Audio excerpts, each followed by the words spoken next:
11 जून 1993 पंजाब के मानसा में मूसा गांव में भोला सिंह और चरण कौर के घर में एक लड़के का जन्म होता है। बच्चा बड़े होते होते 16 साल की उम्र से ही सिंगर बनने के सपने संजोने लगता है और 29 साल की उम्र में वो लड़का देश दुनिया में अपनी गायकी से लाखों यूथ के दिलों की धड़कन बन जाता है। होटल में बर्तन मांजने वाला एक लड़का जिसके गानों को सुनकर आसपास बैठा स्टाफ उसके गानों को खूब एंजॉय कर रहा था। जिन्हें ये नहीं पता था कि जिन गानों पर वो थिरक रहे हैं वो उसी बर्तन मांजने वाले लड़के ने लिखे हैं। वो लड़का कोई और नहीं सिद्धू मूसेवाला ही था। जब वो कनाडा के एक होटल में बर्तन मांजने का काम करते थे। इनका असली नाम शुभदीप सिंह सिद्धू और प्यार से इन्हें गग्गू बुलाया जाता था। सिद्धू पंजाब के मनसा गांव में मूसा पिंड के रहने वाले थे और जब सिद्धू को सक्सेस की बुलंदियां मिलती गई तो इन्होंने अपने पिंड को अपना नाम दे दिया यानी सिद्धू मूसेवाला। सिद्धू ने 5th क्लास से सोच लिया था कि बड़े होकर बनना तो सिंगर ही है। शक्ल सूरत के मामले में लोगों ने सिद्धू को काफी बुली किया और इसके जवाब में सिद्धू ने कहा कि मुझे मेरी शक्ल पसंद है और मेरे घर वाले भी इसे पसंद करते हैं, तो इससे उन सभी लोगों को कोई प्रॉब्लम नहीं होनी चाहिए जो मेरी शक्ल सूरत पर अपनी राय दे रहे हैं। सिद्धू के पापा आर्मी में थे लेकिन एक हादसे के दौरान उन्हें चोट लगने की वजह से पुलिस फोर्स ज्वाइन करनी पड़ी और सिद्धू के माता पिता चाहते थे कि सिद्धू सबसे पहले अपनी पढ़ाई पूरी करे, बाकी सारी चीजें बाद में। तो भैया सिद्धू ने भी मम्मी पापा की बात मानी और स्कूल खत्म करके लुधियाना में ही गुरु नानक देव कॉलेज से इलेक्ट्रिकल इंजीनियरिंग की पढ़ाई शुरू कर दी। लेकिन सिद्धू जो कर रहे थे उसमें उनका कुछ खास मन नहीं लग रहा था, तो उन्होंने सोचा कि क्यों ना गाने गाए जाए। लेकिन इसमें भी प्रॉब्लम थी क्योंकि उन्हें गाना लिखना आता ही नहीं था। वो चाहते थे कि कोई लेखक उनके लिए गाने लिख दे।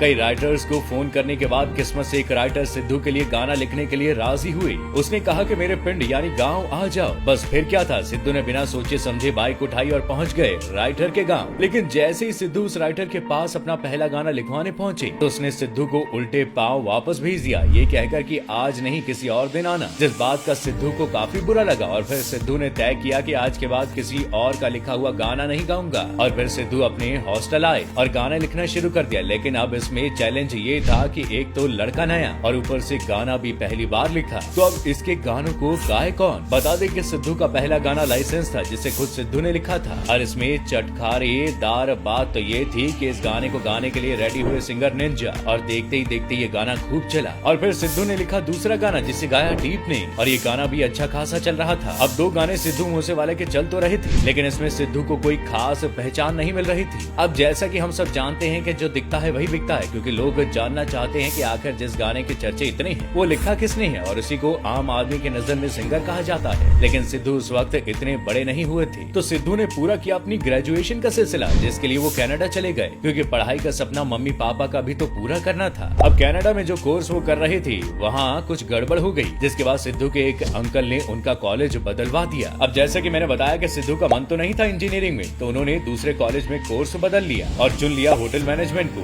तब तक सिद्धू कुछ गाने गाना शुरू भी कर चुके थे और उनके कुछ गाने आ भी गए थे, लेकिन इसके बाद भी सिद्धू को कोई जानता नहीं था। अब होटल मैनेजमेंट की पढ़ाई तो कर ली पर दिक्कत आई ट्रेनिंग में। असल में जिस होटल में सिद्धू की ट्रेनिंग चल रही थी वहाँ सिद्धू को बीफ काटना पड़ता था और सिद्धू ठहरे प्योर वेजिटेरियन, तो सिद्धू इसके लिए अपने कुछ दोस्तों की मदद लिया करते थे और सिद्धू को बर्तन धोने पड़ते थे। लेकिन गाने सिद्धू के तब तक आने लगे थे। अब इसमें मजे वाली बात तो ये थी कि जिस होटल में सिद्धू काम कर रहे थे वहाँ नाइजीरिया के कई सारे लोग थे और वो लोग सिद्धू के गानों पर खूब थिरका करते थे और सिद्धू को ही दिखाते थे कि देखो क्या लाजवाब सिंगर है। इस पर जब सिद्धू बोला करते थे कि ये गाना मैंने ही गाया है तो कोई विश्वास नहीं करता था। तो आप समझ रहे हैं कि इंसान को काम के साथ सूरत भी दिखानी है, आपको काम को नाम मिलेगा। तो सिद्धू ने ये वक्त भी देखा। फिर कनाडा में ही सिद्धू ने एक गाना बनाया जी वैगन, अपनी पहली म्यूजिक एल्बम बनाई PBX1 और एक गाना बनाया अपने हिटर्स के लिए जिसका नाम था लाइफस्टाइल। और देखते ही देखते सिद्धू के गाने खूब धूम मचा रहे थे और बड़े बड़े म्यूजिक चार्ट्स पर सिद्धू के गाने भी लिस्ट में होने लगे और सिद्धू एक जाना माना नाम बन गया। लेकिन सिद्धू का बुलंदियों पर चढ़ना उनके कुछ हिटर्स को पसंद नहीं आ रहा था और वो उनकी शक्ल सूरत पर कमेंट करने लगे। लेकिन सिद्धू तो हमेशा से ही बोलते आए हैं कि मैं तो एक जट परिवार का लड़का हूँ, उन्हीं के जैसा दिखता हूँ, किसी हीरो जैसा दिखता नहीं हूँ और बॉलीवुड में मुझे जाने का कोई शौक भी नहीं है क्योंकि बॉलीवुड मेरी समझ से परे है। सिद्धू अपने तरीके से गाने लिखते हैं, उन्हें गाते हैं और उनका कहना था कि वो अपने आसपास जो देखते थे वो फील करते थे, उसे वो अपने शब्दों में उतारा करते थे। सिद्धू मूसेवाला के गानों से यूथ में काफी थिरकन थी, लेकिन